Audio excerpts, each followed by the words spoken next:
And welcome back to Sports Check on this Monday morning. It is the 3rd day of July 2023. It is a day when this morning there was a lot of anticipation, and this is about the High Court decision on the appointment of the Chief Administrative Secretaries. 50 were appointed, but the petition was up there. Remember that 23 is what had been proposed through the Public Service Commission. Parliament said they cannot vet them because they don't have, the mandate to do that. But that decision is going to be made at 2:30 p.m. Our team from the court, Ruth Wamboi and Bentro Enjoy, will be covering that for us. And also happening is the launch of the 2022 Kenya Demographic and Health Survey main report happening at the Kenyatta International Convention Center. We've got the Cabinet Secretary to the Treasury, Professor Jagon Ndongo, overseeing that. And later this evening, the Cabinet Secretary for the Ministry of Youth Affairs, the Arts and Sport, the Honorable Ababu Namwamba, is going to be hosting local drivers who participated in the safari rally at an appreciation dinner. So that is happening at 5:30 p.m. That plus other stories that we are following up all around, and also mainly reactions about the appointment of the Chief Administrative Secretaries. But now we continue with our look at sport, and it's a conversation about sports. 20 years ago, Kenya made it to the semi-finals of the Cricket World Cup. They lost to India, and throughout that time, there was a generation of players that everyone knew about. Think of the names Steve Tikolo, Maurice Odumbe, Kennedy Obuya. There was a young man then who was still playing for the country, Collins Obuya. We had Asif Karim, who had a Man of the Match award in a game when playing against Australia. And there was Ravindu Shah, Joseph Angara, Peter Ongondo, the Suji brothers. So there was a whole group of players who stood out and consistently put Kenya at the top map. But there was a slump after that. And the question is, how do we get Cricket Kenya back on track? And joining us on Zoom right now is the Chief Executive Officer of Cricket Kenya, Ronald Bukusi. Good morning, Bwana Bukusi. Morning, Wahome. How are you, sir? I am very, very well. And, Good. For Ronald Bukusi, for those of you who may not know, he has also been Chief Executive Officer at the Kenya Rugby Union, and now he is with Cricket Kenya. And one of the things that, Ronald, you've got to do as the CEO right now is to see how Cricket Kenya would be functional again after the normalization period. What has it been for you coming into this different sport? Well, thank you for that. Coming into cricket and rugby they're just two sports, basically. One of our bigger challenges, actually the biggest challenge in both sports and most sports in the country, is just our governance structures. Once we can get that in place, if we can put that in place, then life becomes a lot easier because we are able to work with a structure that works for us. Your intro was really exciting. 20 plus years ago, we played in the World Cup. And a lot of those fine gentlemen are still involved in the game at some level. My own development director is a fine man called Thomas Odoyo. He's been to 5 World Cups and is really excited about how to get the sport back on track once again. We need to harness the talent and the ability that these people bring to the table. Yet at the same time, we've got to kill that ghost. We've got to kill the ghost of 20 years ago and accept that we are living today. We have to start rebuilding again today from scratch. And that's a big challenge for all of us. So let's now actually talk about this building from scratch. Anytime a federation comes off normalization, one of the things is that the Global Federation will want to give a checklist of things that must be done so that they can release funding mainly for development and also office operations. Just what has been that journey that has seen the International Cricket Council now release funding for Kenya that had been withheld for a very long time, and you can now have a place where you can set up a secretariat? The Normalization Committee did its very best in order to bring us back to where we were, and they worked hand in hand with the International Cricket Council, who had various criteria that we have to achieve to be able to receive funding and the support that we require. We're still under that very same mandate, so to speak. And so like right now, we are under a mandate called controlled funding. And what this means is we've got to be able to present a budget to them. They come in every quarter. We present a budget to them as in terms of what we want to spend money on, and they go through it with a fine tooth comb, and they release money according to that desire. Then when they come back in 3 months after that, they look at what we have spent. Did we spend the money on what we said we're going to spend it on? And they look at our projections going forward. What more do we want to spend money on going into that? But prior to that happening, we've got to get into place our governance structure. My own appointments plus that of the development director and the CFO were part of the membership criteria that the ICC required Cricket Kenya to take. So it's not only just setting up a whole new office where you have new officers who are elected or appointed to the board, but they also said you need to have a proper administrative structure. And they're still, how do I say this, with us for the next, till the end of January 2024. So we're still under review. We have a meeting with them next month in South Africa where they're going to go over various things that we need to have done. We need to have an anti-corruption code. We need to have a proper organogram. We need to have finance manuals that manage how we use our money. We need to have an ethics code that we all adhere to. And that's all stuff that we have to do in order for us to maintain our standing within the ICC. That's all part of the membership criteria, and that's stuff that we have to do. Now, let's just take a look at, because when the normalization committee were having a meeting where people were involved in the setting up of the constitution, is that your office and that of the development director, number one, they had to be done competitively, but also you're working within a specified term. And so they've hired you, and looking at how the ICC at times looks at the ICC, especially Africa representative, looks at how you're running this. What's been that journey, to fill in these offices that are critical as required by the new Cricket Kenya constitution? Let me say that working as a professional sports administrator is very different from working as a volunteer, because just like you get up in the morning and you come to the studio because your job is a sports journalist, and what you do is you want to, talk to people about their work. We get up in the morning and we go to the office and we just think cricket, cricket, cricket every single minute of the day or night. And the big challenge we have is also working with volunteers who all have fantastic ideas. And we've got to meld everything that they do together, involve them in our decision making. So we need to have various subcommittees. We have where people can come in and talk about their ideas, their hopes and dreams. And we try and mash them together and make them a lot more realistic and say, this is what we can achieve within this time frame, and this we cannot do. Maybe we have to kick that can further down the road. It's interesting because we are all very passionate about our sport. We're very passionate about cricket. Yet, just because we're good cricket players doesn't mean we're going to be good administrators. And just because we're good administrators doesn't mean we're going to be good cricket players. So it's got to have a mix of the two where we all come together and professionalize. That's from an attitudinal perspective, how we execute.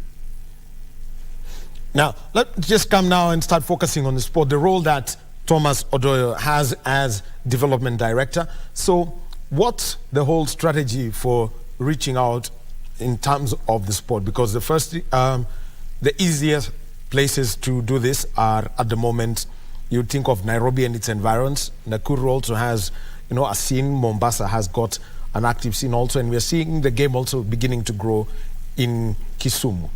What's the outreach program you have? Okay, we've spent lots of time since we didn't have money. We were just talking about things that we'd like to do once we got the money. Now we have it, we've got to actualize the plan. So the first thing we have to do is we've got to build our coaches. Many times we keep focusing on building players. We keep thinking of talent, and when we talk of talent, we talk of players. But in order to have those players, we need to have proper coaches. So we're going to have to recruit within the next couple of weeks a number of coaches whom we had already before, but for various reasons we had to let go, and now we need to start the program all over again. We need to get our coaches together. We need to empower them and train them to be the best they possibly can. These guys then go out and be our representatives on the ground in the various regions that we have. And then they work with schools, they set up hubs, cricket hubs all over the place. Cricket could be an expensive sport, and depending on when you started, either you're playing hardball cricket or you're playing softball cricket for beginners, try and get as many people involved as possible. Once we do that, hopefully we can also attract teachers to come into play. So we're going to look at engaging the Kenya Primary School Sports Association as well as the Kenya Secondary School Sports Association. See if that cricket can become a part of their sports curriculum when they go out to do PE or any sport activity. See if those guys can grow in. And then from that, we move into developing competitions within themselves in and around the various regions. They don't have to be centered around Nairobi, but they play each other out in the country wherever they are. And hopefully we can then start building a national tournament where we have people progressing from the zonal levels out in the counties and coming out to play at a national level with their various schools. Once you do that, then we've also got to look for a place for them to go and play once they leave school. So we've got to try and see how best we can get clubs formed out in the counties. We will need facilities that they can play at. We'll need equipment that they can use. All that is basically a long-term plan. But it's baby steps from the beginning. First, let's get the coaches set, and then we can go back into the schools and revive whatever programs we have. Well, the coaching part is one. The other one is officiating, umpiring. I know Kenya has had great umpires. We can talk about Subhash Modi at the moment. We've got David Odhiambo. We've also seen now that Lydia Kaparo has started umpiring. And we're seeing more former players getting into this. What's the partnership with the International Cricket Council to develop officiating? Because that's another critical part of the game.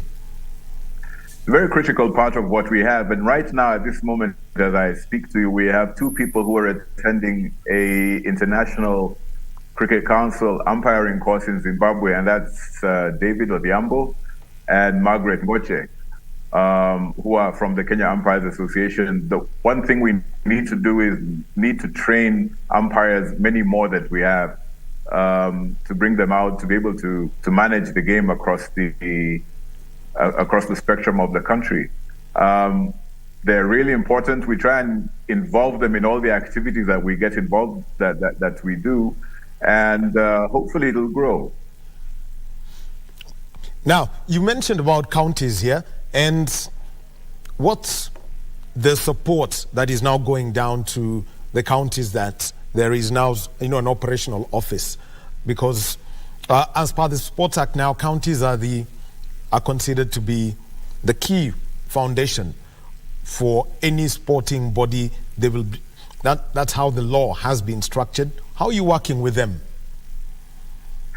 So our office, let me put it this way, our office actually has just been 1 week old. I mean, the actual physical office, since January, we've actually been working from our homes, trying to get our plans together. Once we got some money in a couple of weeks ago from the ICC, we were able to paying off our historical debt.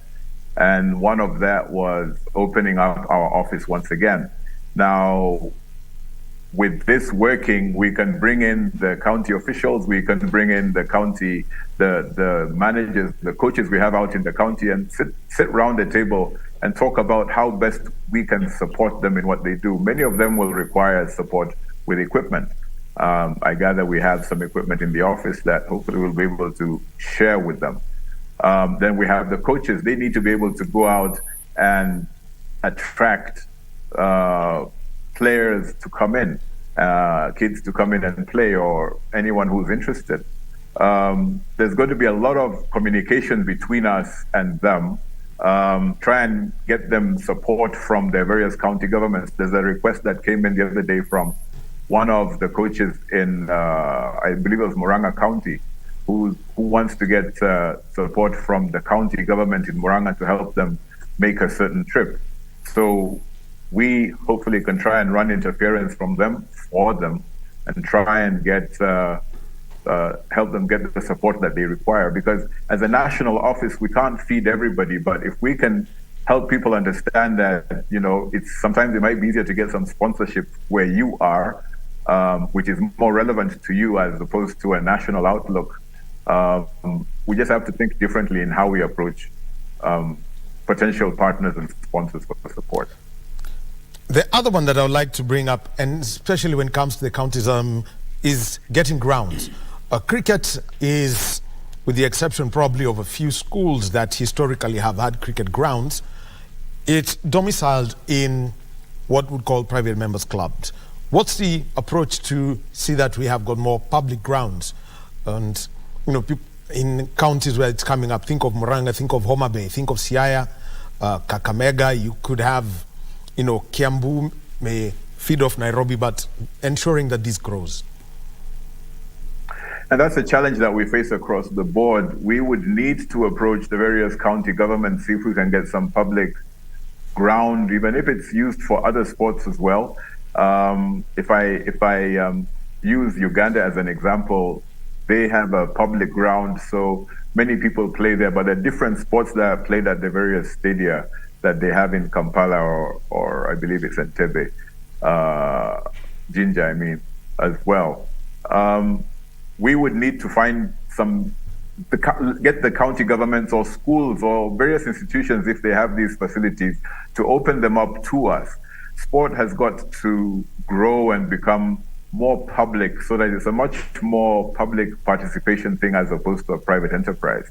And that will involve a lot of talking one to another, and either party needs to be able to see what they will benefit from such a partnership. That's the best that we can do right now. Now come to something else, and this is from the players' perspective.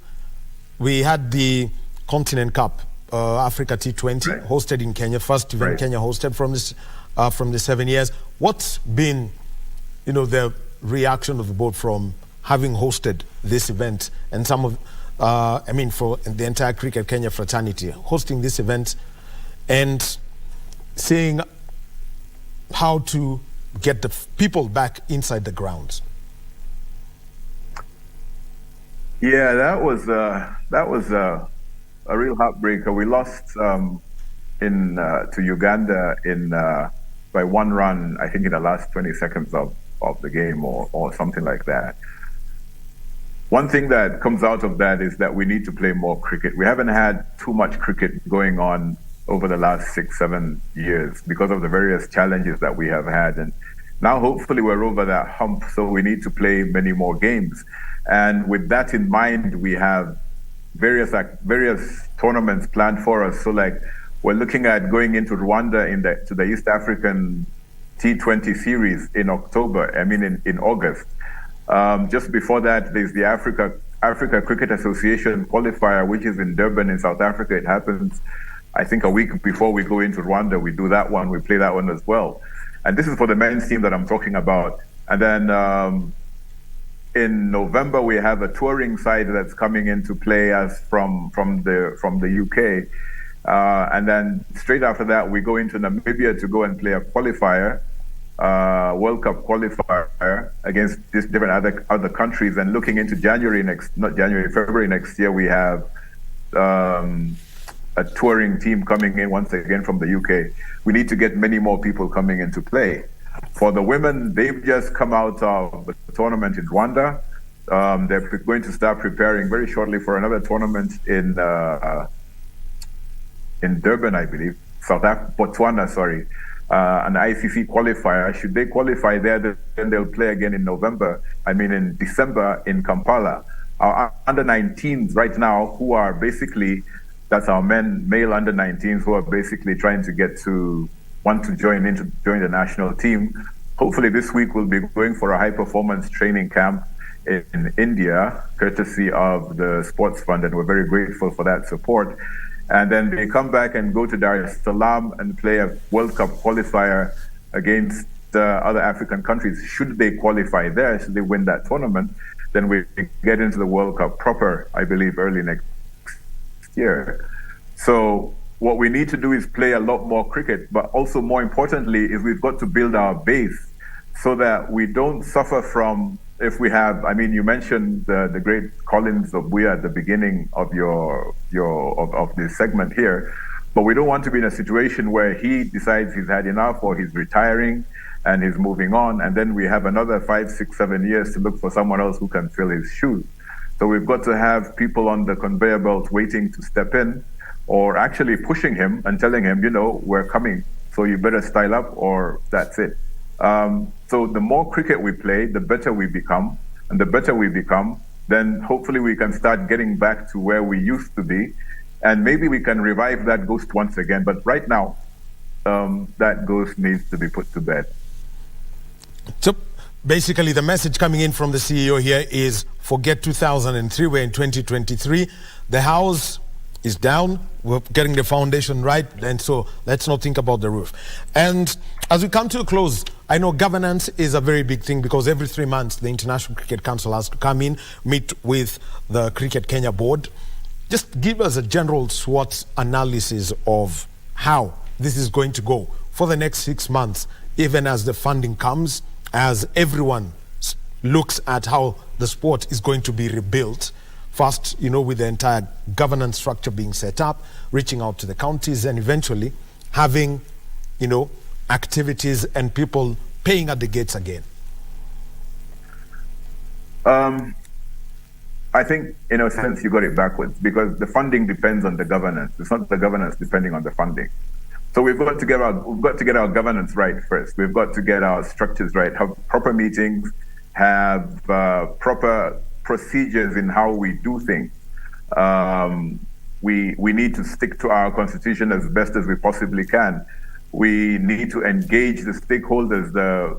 That's a bit of an overused word, but really, we need to get people who are interested in sports, in the sport once again, coming and contributing. All of us need to be part of it. Now, we all have different passions and different focuses, but the one thing that's overriding everything all is the passion that we have for cricket. It's the passion that we have for cricket. And we've got to make it work. We've got to be able to listen one to another, listen to what our different views are, and then chart out a way forward for all of us. Once this happens and we have the various codes and the various charters that are necessary for us to succeed, then the sponsors, partners, international cricket body, the Kenya government will come in and say, you know, we think that you're a worthy enterprise. We'd like to work with you on what you want to achieve. So much as we're doing what we're doing, we're looking outside for support. We've got to build ourselves from within as well. Thank you very much, Ronald Bukusi. Oh yeah, just a quick one. What kind of support do you see yourself getting from the board that was elected in February 2022? It's a fantastic board. It's very feisty. We sit and have really interesting discussions, but we're all very passionate about how best we can build cricket within the country. That's what everybody wants at the end of the day. And my task is to try and bring all these different ideas together and have everyone on board at the same time. All right, thank you very much, Ronald Bukusi. He's the Chief Executive Officer of Cricket Kenya, speaking to us, you know, about rebuilding the sport that, you know, 20 years ago everyone began to learn, and you could talk about wickets, you could talk about spin, you could talk about pace, and talk about runs comfortably. Thank you very much, Bwana Bukusi. Thank you, sir. All right. You've heard about the sport, and the message is clear. The nostalgia from 2003 when Kenya made it to the semi-finals of the Cricket World Cup that was co-hosted by Kenya, Zimbabwe, and South Africa just needs to go.